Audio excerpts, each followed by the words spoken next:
Hi, this is Jaya. In this video, we shall see the summary of the poem The Indian Burying Ground, written by Byphilip Freneau. This poem has an odd topic, that is, it talks about the position in which the dead people are buried by the Native Americans. He starts the poem like this.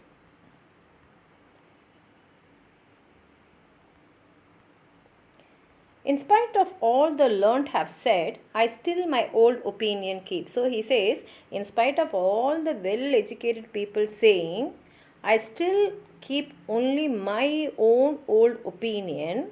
That is, the posture that we give the dead points out the soul's eternal sleep. That is, in Europe and in many countries, after the people are dead, we will bury them in the burial ground in a lying position. And he says, that makes me feel that we have put not only their body but also their soul to eternal sleep. And why he says so is because the Native Americans, not so the ancients of these lands means in America, the Indian is the Red Indians, the Native Americans, when from life released, that is after they die, again is seated with his friends and shares gain the joyous feast. That is, the Native Americans will bury the dead people in a sitting position.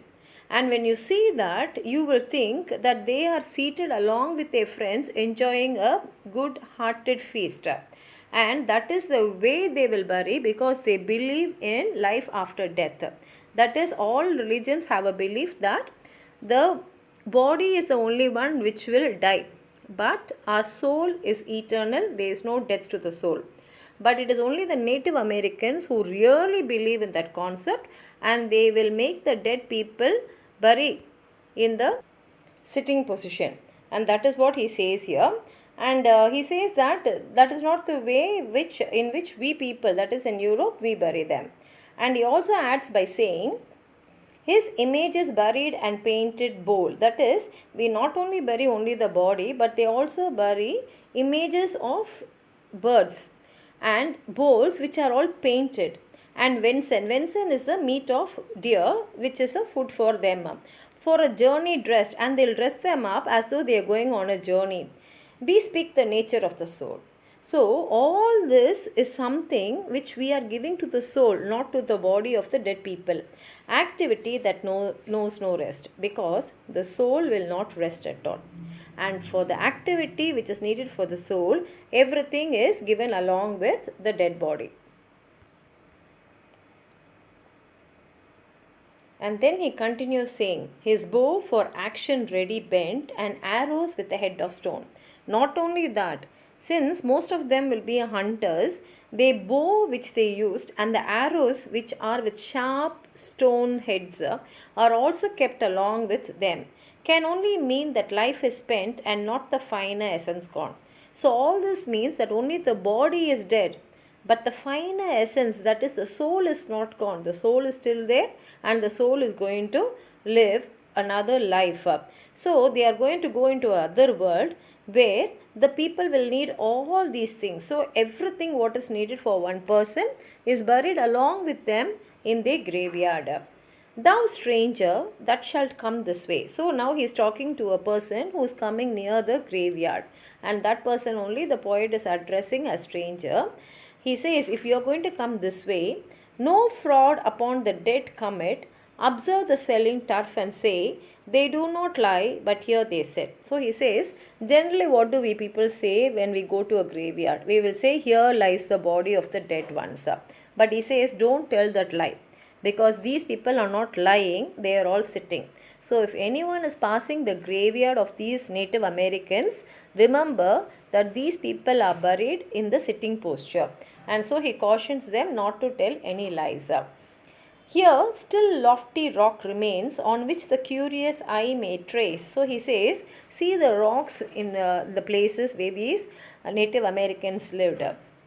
And if you have sharp eyes, you will be able to trace, now wasted half by wearing grain. He says, of course, most of the rock images are gone because of the long period and also because of the rains, the fancies of an older race. But when you see these rocks, you will know about the imagination which these older race of these Native Americans had in their mind and which they have scribed on these rocks.